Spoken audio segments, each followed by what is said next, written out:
दिवाळी भाऊबीजे निमित्त सर्वांना शुभेच्छा आहे।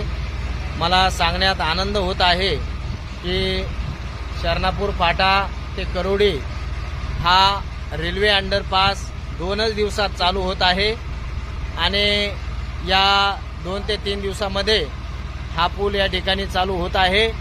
बऱ्याच दिवसापासून या ठिकाणी शरणापूर ग्रामपंचायत सरपंच, करोडी ग्रामपंचायत सरपंच आणि विशेषतः वंजारवाडी ग्रामपंचायत सरपंच यांनी हा पूल लवकरात लवकर चालू करा म्हणून मागणी केलेली होती आणि या संदर्भात बऱ्याच नागरिकांना समस्या होती।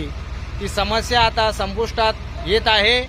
या ठिकाणचे या रेल्वे अंडरपासचे कॉन्ट्रॅक्टर भौमिक साहेब, कोणता कॉन्ट्रॅक्टर, एसएसबी कंस्ट्रक्शन यांच्या वतीने हे काम हाती घेतलेलं आहे आणि 3 दिवसामध्ये, येत्या 3 दिवसामध्ये, आजपासून येत्या 3 दिवसामध्ये हा पूल नागरिकांच्या सेवेत दाखल होणार आहे आणि लवकरच या परिसरामध्ये असणाऱ्या शाळा, महाविद्यालय आणि बांगशी माता गड संस्थान या ठिकाणी जाण्यासाठी, तसेच MIDC मध्ये कामाला जाण्यासाठी जे कामगार या ठिकाणाहून जाये करतात त्यांची समस्या आता या ठिकाणी 2 ते 3 दिवसामध्ये सुटणार आहे। शिवाजी गायकवाड, छत्रपती संभाजीनगर।